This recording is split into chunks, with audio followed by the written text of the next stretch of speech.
Good morning, students. We will move forward with our second chapter's last topic, that is the plane. First of all, students, you have to know the definition of a plane. Little you are familiar with this, then and also we will begin with the definition. What is plane? A plane is a low-lying flat land surface with a very gentle slope. These planes are based on their formation and they are actually three types: structural plane, erosional plane and depositional planes. So one by one, first of all we will take the topic and we will discuss little broadly about the structural plane. Structural plane. These planes have been formed in those areas where the rock layers on the Earth's crust are aligned almost horizontally.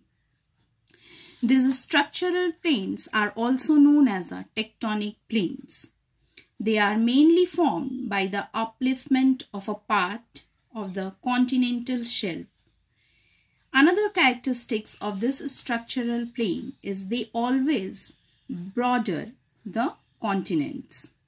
Examples of this structural plane are Russian platform and another one is the Great Plains of USA. Next topic is your erosional plane. These planes are formed as a result of the continuous wearing down of highlands by the agents of erosions. Or you can say that these plains are formed due to the wearing and tearing of hills by agents of gradation on the piece of a land. Example of these plains are West Siberian and one another, that is the Niagara Plains in the USA. The last one is the depositional plains are formed by the deposition of silt, sand, clay by rivers in low-lying areas. Or you can say that the depositional plains formed by the deposition of material brought by various agents of transportation such as river, wind, waves and glaciers. Examples of these depositional plains are Indus Plain and Mississippi Delta. All the explanations are given in your book also but these are little descriptions are given here. I have little broadly described you. So when you will listen my explanation, you have to open your book also and then you will listen, and where it is needed, you just try to write down few lines if it is needed. Then another one is the importance of plains. What are the importance of plains? Most plains have fertile soil and provide ideal condition for agriculture. Another one, the flat surface of plains help in the construction of transport networks, buildings and industries. Third point, due to flat land, the plains are suitable for roadways, railways and waterways. And in your book also it is given plains, types and examples, structure, erosional, depositional, and here are the examples given. And another downside you have observed, it is given the major plateaus and plains of the world.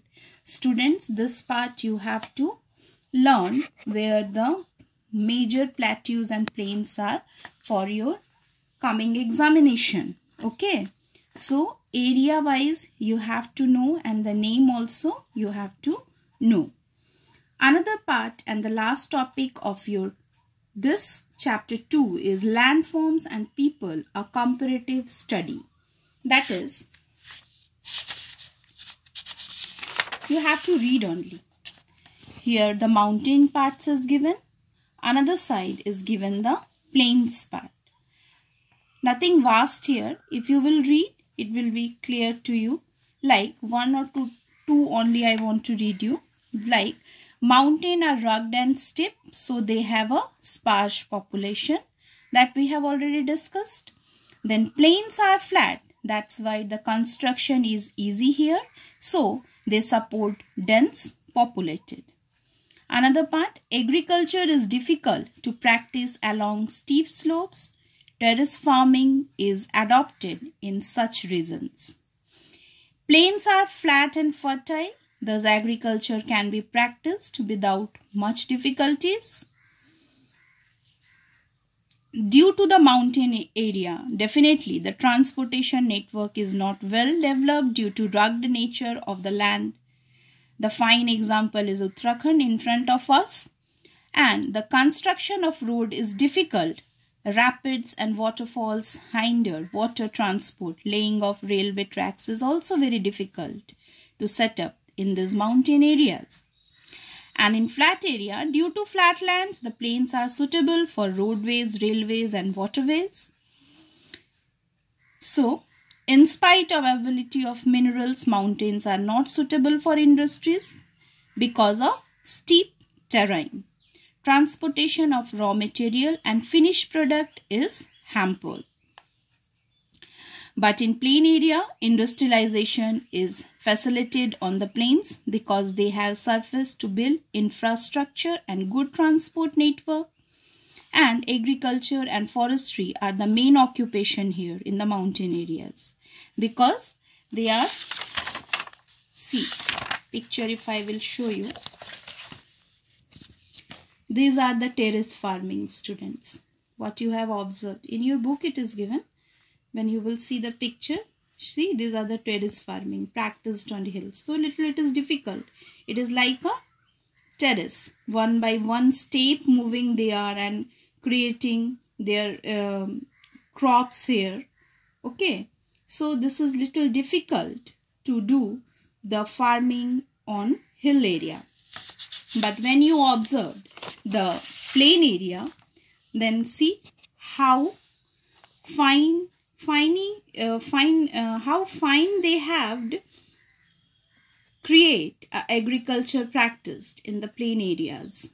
Nicely they have done here. And the fine example you have observed in your Katha also, when you are coming to school that days, you have observed in the rainy season how they have showing their crops nicely. So plain areas are very fine and very easy to, or you can say for the agriculture. So that's why the agriculture and forestry are the main occupation here, and agriculture, industry and trade are commerce are the main occupation. And the last topics are houses have slanting roofs to allow the snow to slide.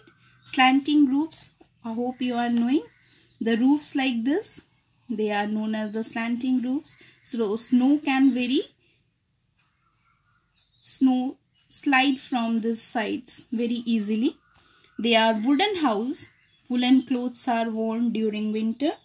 And in the plain area, houses are made up of concrete buildings. Material are available. Light clothing is preferred according to the needs. So, according to today's explanation, student, this is your homework. Page number 21, question number A, B, C and D. Do it in your book only because one word answer they are.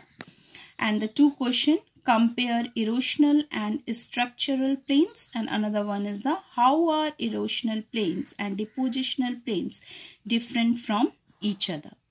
And today I will provide you the question answers of this question in your WhatsApp group. One time I read and then I will send you the answers only.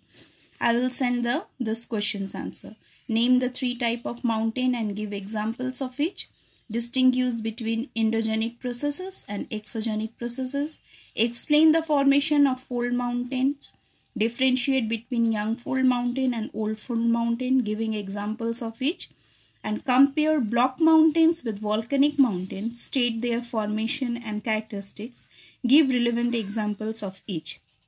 These 4 questions and another more too. That is, explain how rift valleys are formed, name the 3 major rift valleys of the world, and explain why mountains are considered on the important natural resource. I will provide you in your WhatsApp group. You will match your answer, and then if it is needed, then little correction you will do by your own, or otherwise if you have a doubts, you can personally call me or ask me in the WhatsApp group. Okay, till then, goodbye students.